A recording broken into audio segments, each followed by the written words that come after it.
buenas tardes, familia de Luz y Libertad, y todos los que nos escuchan, nos ven por esta transmisión.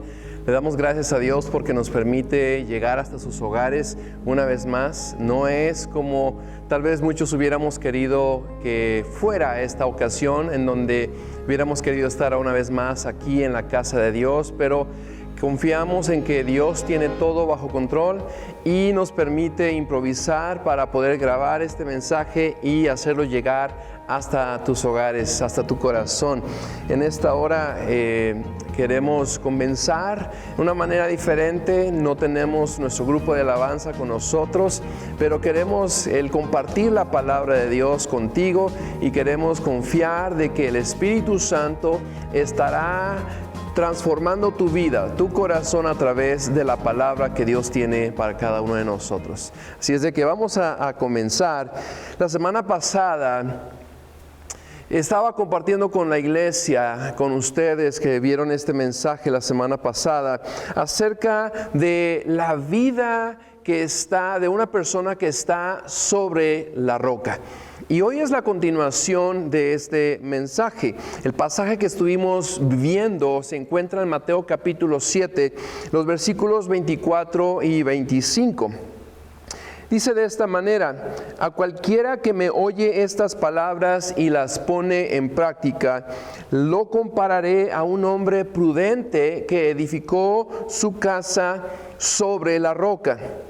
Cayó la lluvia y vinieron los ríos y soplaron los vientos y azotaron contra aquella casa, pero ésta no se vino abajo porque estaba fundada sobre la roca. Les compartí a los hermanos que los cristianos vivimos en una zona de tormentas. ¿Por qué? Porque nosotros, como hijos de Dios, sabemos que nuestro Señor Jesucristo nos dijo que en el mundo tendríamos aflicciones. Y en esta parábola que el Señor Jesús enseña, está hablando de la persona que edifica su casa sobre la roca. Todavía vienen tormentas. Así es de que tú y yo, los que creemos en Dios, debemos de saber y anticipar que vivimos en una zona donde hay tormentas y por lo tanto nosotros debemos de vivir preparados para vivir en esta zona de tormentas. Dios nos ha llamado a través de este pasaje a no nada más oír, sino también practicar, poner en práctica las enseñanzas de nuestro Señor Jesucristo. En esta ocasión, Dios nos quiere hablar acerca de enseñanzas vitales. Enseñanzas vitales que si tú y yo las ponemos en práctica, nos darán vida.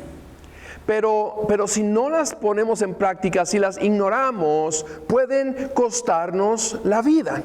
Y con eso te voy a pedir que allí en tu lugar inclines tu cabeza y hagas una oración conmigo, por favor. Mi Señor Dios, en esta hora del día, te damos gracias porque eres bueno. Para siempre es tu misericordia. Gracias porque en tu palabra nos das enseñanza con la que nos instruyes para que nuestra vida, cuando pase por tormentas, permanezca firme. Mi Dios, en esta hora, te ruego que tu Espíritu Santo hable al corazón de cada persona que vea este mensaje, que lo escuche. Y que tu palabra, Señor, transforme el corazón de toda persona que lo haga. Tu palabra nos dice que tu palabra misma no volverá vacía y confío en ello, Señor. Señor, me dispongo a hablar en tu nombre, de tu parte. Úsame, Señor. Quita todo impedimento, todo estorbo, todo pensamiento que no viene de ti, todo plan, Señor, que no es tuyo, quítalo de en medio, Señor, y que solamente sea tu palabra la que se hable en este día. Recibe la honra y la gloria por lo que aquí se dirá y por lo que sucederá en el corazón de las personas que vean este mensaje. En el nombre precioso de Jesús. Amén. Amén. Sabes, esta semana, en particular el martes, me avisaron de una noticia triste. En México falleció la que fue mi maestra de tercer grado. Me entristeció mucho, porque obviamente es cuando alguien fallece, alguien que conoces, que amas, te entristece, te duele. Pero me entristeció también por lo que ella representó en mi vida. Esta mujer no solamente marcó mi vida con la instrucción, que fue firme, pero también con su cariño, y la de muchos, muchos otros estudiantes. Y después de reflexionar en esta noticia, en la partida de esta profesora, ¿sabes? Me hizo pensar y me dio un sentir de urgencia en compartir el mensaje que Dios tiene para la iglesia. Y la verdad es un privilegio el poder llegar hasta tu hogar, donde quiera que nos escuches, nos veas.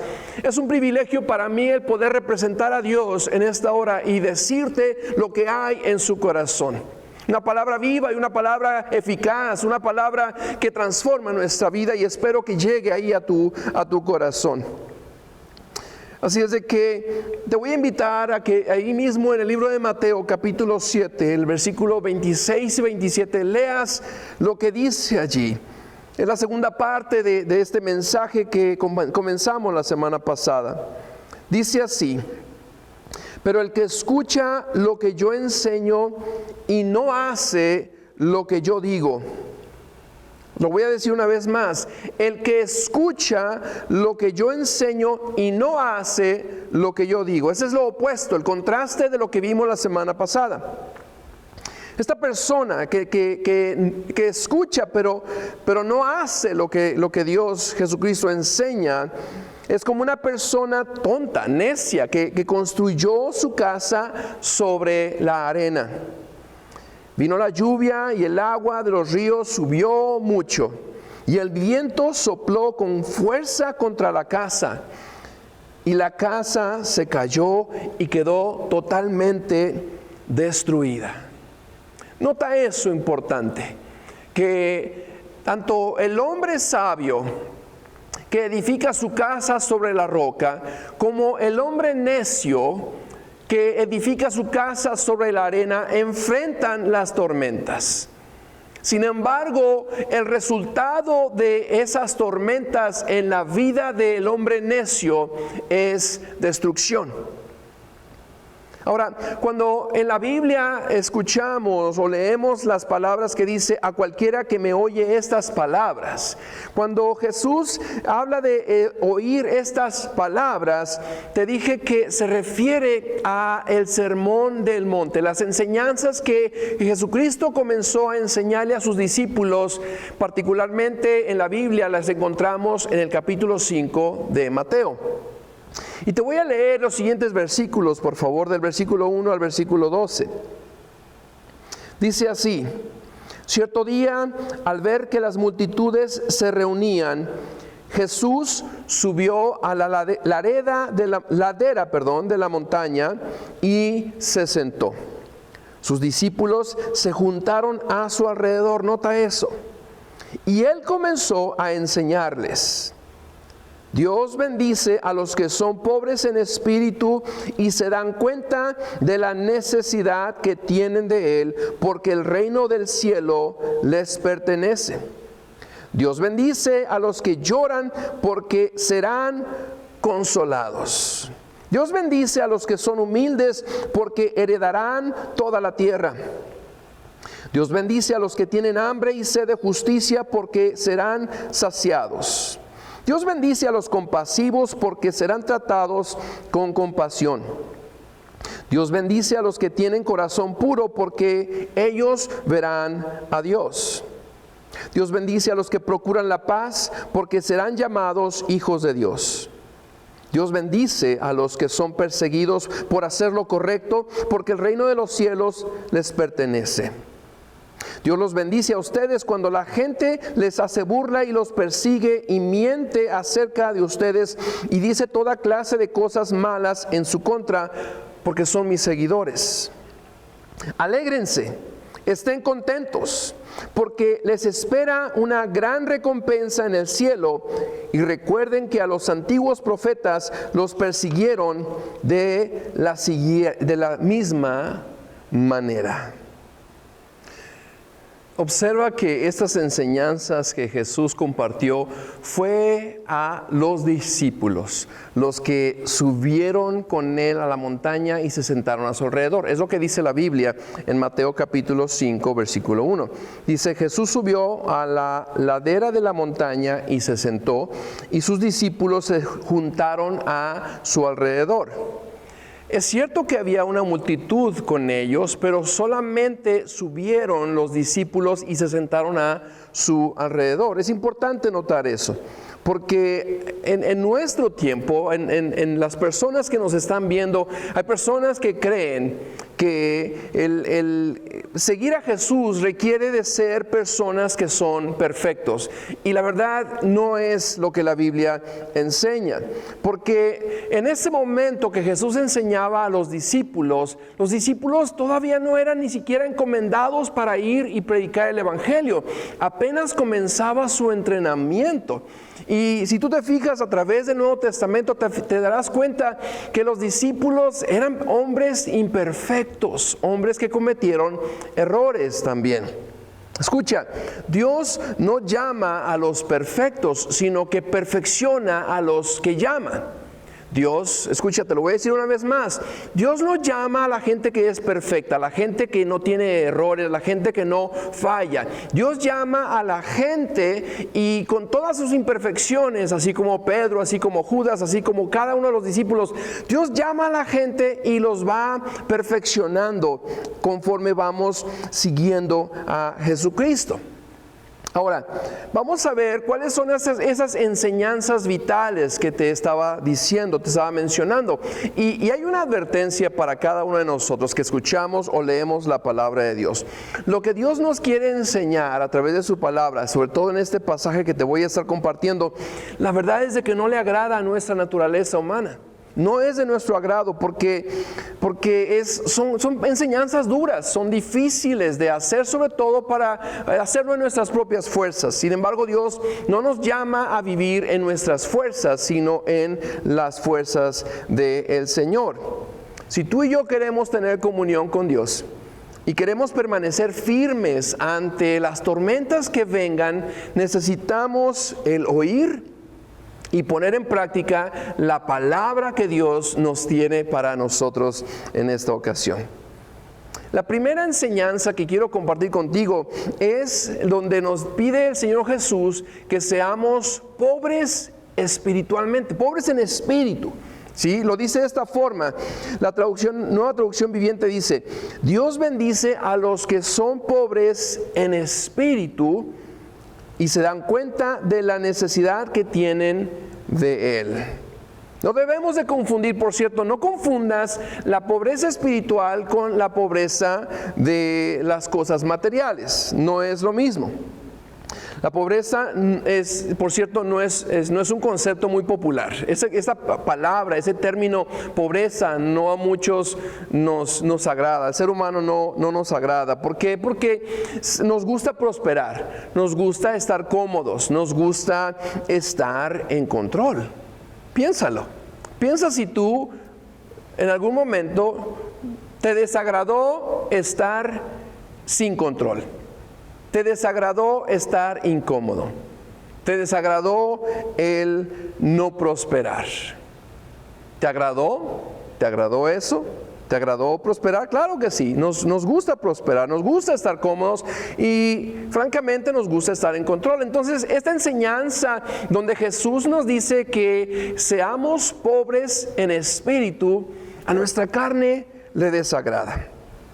Ahora, ya que seas tú una persona que tiene mucho tiempo caminando con Cristo o recientemente hayas entregado tu vida al Señor Jesucristo, vamos a luchar con esa tendencia de ser pobres en espíritu, de poder nosotros depender de Dios. O sea, nuestra lucha va a ser que nuestra carne quiere depender de nosotros mismos. Vamos a querer creer que podemos hacerla una vez que ya las cosas van bien y quitamos nuestra dependencia del Señor. Pero porque Dios nos ama, Escucha, porque Dios nos ama, cada vez que Él vea una señal de autosuficiencia, una señal en la que dependemos de nosotros mismos, el Señor nos la va a enseñar, nos va a enseñar que estamos desviándonos de algo que nos puede ayudar en nuestra vida a permanecer firme ante las tormentas.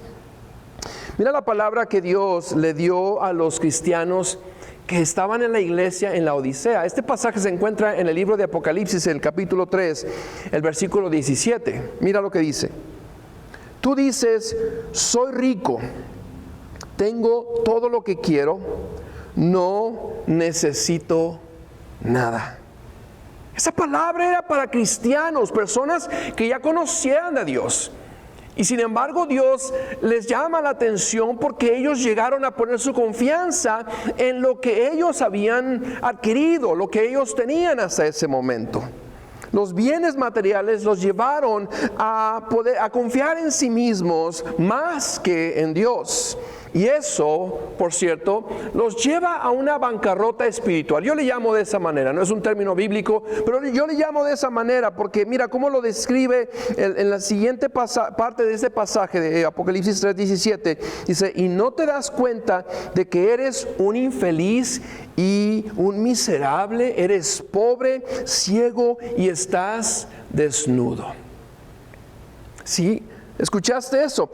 Él les dice que ellos se creen ricos, que han dicho que tienen todo lo que quieren y no necesitan nada. Sin embargo, esa condición delante de Dios es como si fueran infelices, miserables, pobres, ciegos y desnudos. Eso es lo que yo llamo una bancarrota espiritual. Sabes, la autosuficiencia, cuando tú dependes de ti mismo, cuando pones tu confianza en tus propias fuerzas, escucha, va a afectar tu comunión con Dios, va a afectar tus emociones y va a afectar también tus finanzas, tu vida material, créelo. Yo me he topado con personas que vienen y me dicen, pastor, necesito hablar con usted. Y empezamos a platicar y no les está yendo bien, posiblemente en su relación matrimonial, posiblemente en sus emociones, tal vez alguna depresión, no lo sé. Y al estar platicando, sale a la conversación el cómo preguntarles cómo está tu relación con Dios. Y casi todo el tiempo me dicen, agachando la cabeza, no está bien. Y es que hay momentos en que nos sentimos seguros, nos sentimos que estamos en control, nos sentimos que todo está bien y tendemos a poner a Dios a un lado. Y Dios nos dice, no hagas eso, porque en el momento en que tú pongas tu mirada en ti mismo, dependas de ti mismo y no de Dios, empezarás a ir para abajo. En cambio, la pobreza espiritual que Jesús les enseña a los discípulos, esa es una actitud del corazón. Una actitud que nos lleva a buscar a Dios y depender de Él totalmente. Te lo voy a decir una vez más. La pobreza espiritual que Jesús le enseñó a sus discípulos es una actitud del corazón que te lleva a buscar a Dios y depender de Él totalmente. El Salmo 18:2 dice esto: el Señor es mi roca. Nota lo que este salmista dice acerca de cómo él se ve en perspectiva con Dios. Dice que el Señor es mi roca, mi fortaleza y mi salvador. Mi Dios es mi roca en quien encuentro protección. Él es mi escudo, el poder que me salva y mi lugar seguro. Este salmista, este escritor, no pone su confianza en sus fuerzas, no pone su confianza en sus pertenencias, en sus riquezas, no pone su confianza en su experiencia, sino que su confianza, su seguridad está en Dios, quien es su roca. Iglesia, Jesús nos dice a través de este pasaje que si quieres seguirlo, si queremos seguirlo, si quieres que tu vida prospere y esté firme ante las tormentas que van a venir, entonces debes de ser pobre en espíritu. Y lo bueno, lo hermoso de esto es que lleva una promesa. Dice Dios que Él te hará partícipe de su reino. El reino de Dios será tuyo para participar de Él. ¡Qué hermosa promesa! Que cuando nosotros pensamos que Dios y creemos que Él es nuestro sustento, de Él vienen nuestras fuerzas, cuando dependemos de Él, el Señor nos dice: en ese momento tú eres un rico, porque a ti te pertenece todo lo que tiene que ver con el reino de Dios. La segunda de las enseñanzas vitales que Dios quiere enseñarnos en este día es el llanto. El llanto. Mateo 5:4 dice: Dios bendice a los que lloran porque serán consolados. Ahora, el llanto es una reacción natural a sentimientos, ya sea de alegría. A veces lloramos de alegría, a veces lloramos de tristeza, lloramos de dolor, otras veces lloramos por frustración, ¿sí? Ahora, a veces lloramos, esos sentimientos nacen o surgen a raíz de algo que alguien nos hace, o cuando nosotros vemos que alguien le hace algo a alguien más. O si vemos a alguien estar triste y está llorando, a veces nos conmueve y comenzamos a llorar. ¿Sí? Puede ser algo que vemos en nosotros mismos, que pasamos nosotros, o alguien más está pasando. Ahora, vemos ejemplos de esto cuando Jesucristo, en el capítulo 11 del libro de Juan, dice la Biblia que Jesús fue a donde estaba Lázaro, su amigo, a quien él amaba, y dice la Biblia que él había muerto.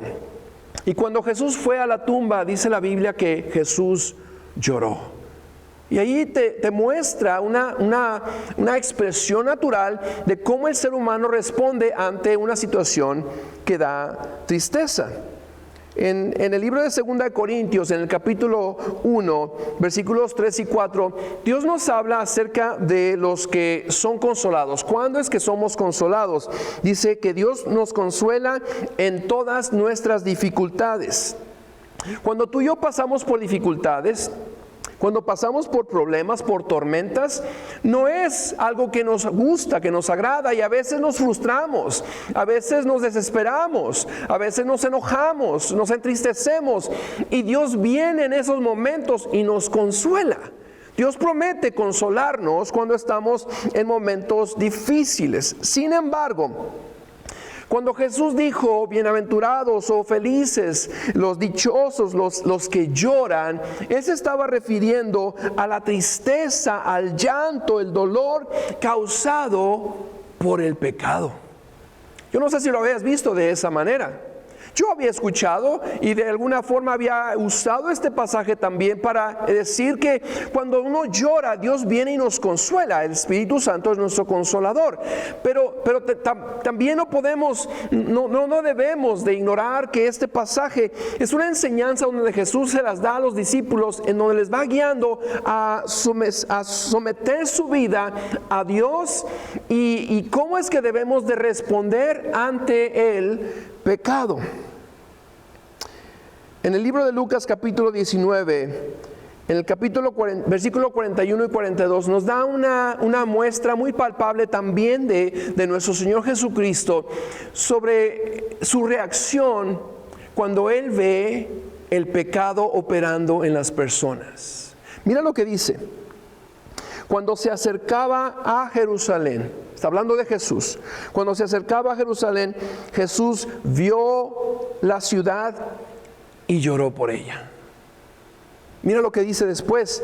Dijo: ¿cómo quisiera que hoy supieras lo que te puede traer paz? Pero eso ahora está oculto a tus ojos.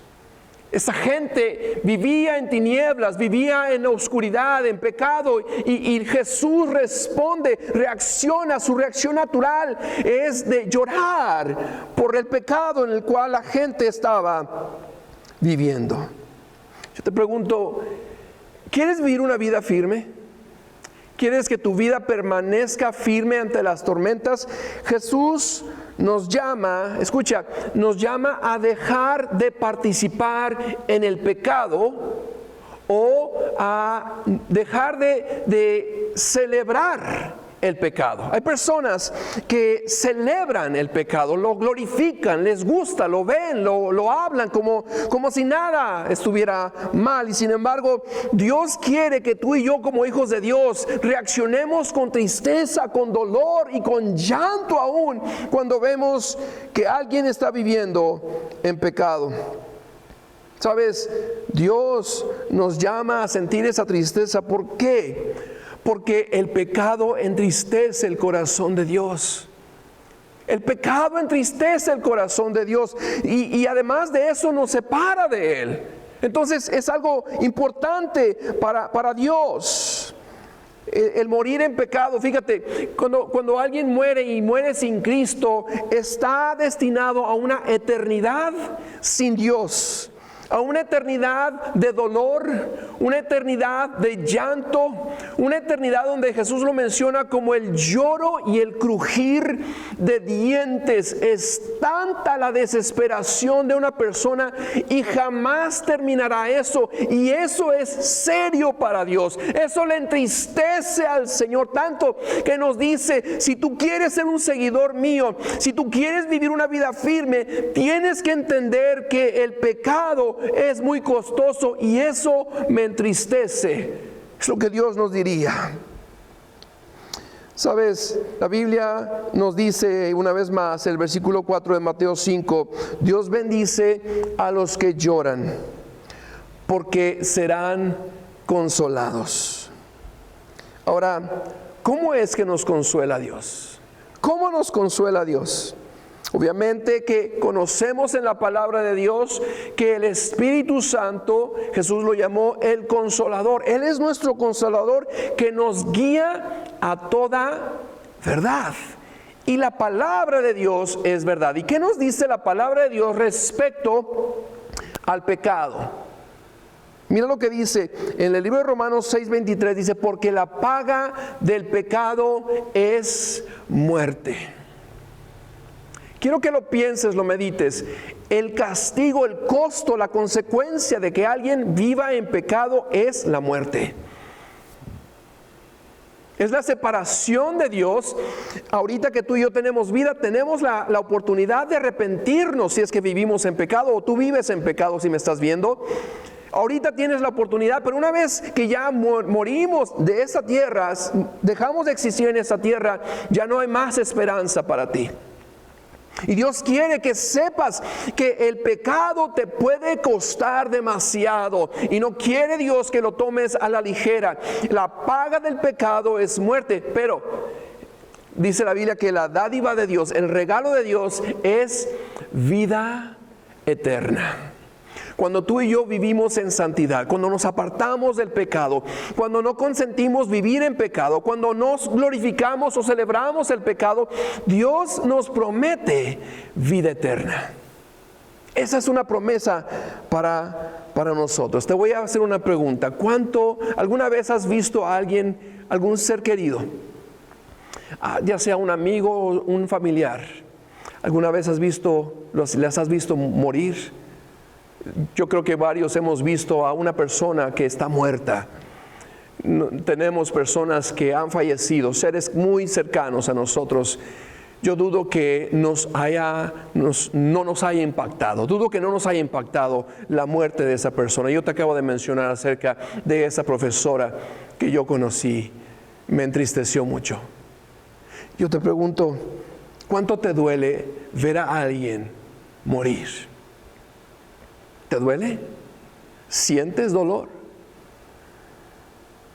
¿Cuánto te duele saber, sobre todo que esa persona, si esa persona no conoció a Cristo, te duele saber que esa persona nunca jamás tendrá la oportunidad de experimentar paz?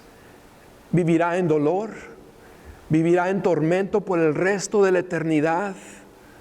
¿Te duele eso? Dios quiere que como hijos de Dios nos duela. Nos duela tanto que así como lloramos cuando una persona tan querida muere, lloremos también cuando una persona está muerta espiritualmente.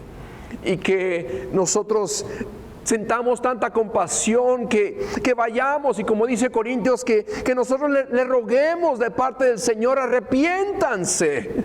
Dios quiere que nosotros seamos luz a las personas, pero no vamos a poder ser luz, no vamos a tener compasión de aquellas personas si primero no tenemos un celo por la santidad, un celo por las cosas que a Dios le agradan. Y nos duele, nos entristece cuando alguien vive en pecado, porque a eso es lo que Dios siente. ¿Cómo reaccionas ante el pecado? ¿Lo practicas? ¿Lo celebras o te entristece? ¿Lo practicas? ¿Lo celebras o te entristece el pecado? ¿Cómo respondes ante el pecado? Sabes, te mencioné que nuestro Señor Jesús lloró ante esa ciudad de Jerusalén. Lloró por el pecado que vivía toda esa gente. Y últimamente nuestro Señor Jesús murió por el pecado. Nosotros ciertamente tenemos que entender que a Dios no le agrada el pecado, le entristece, le duele, porque eso nos separa de Él y Él quiere tener comunión con nosotros. Cuando nosotros entendemos ese concepto y empezamos a sentir ese dolor, esa tristeza, y lloramos por el pecado, nos mantendremos no solamente alejados del pecado, pero buscaremos que alguien más conozca la verdad y se aleje del pecado.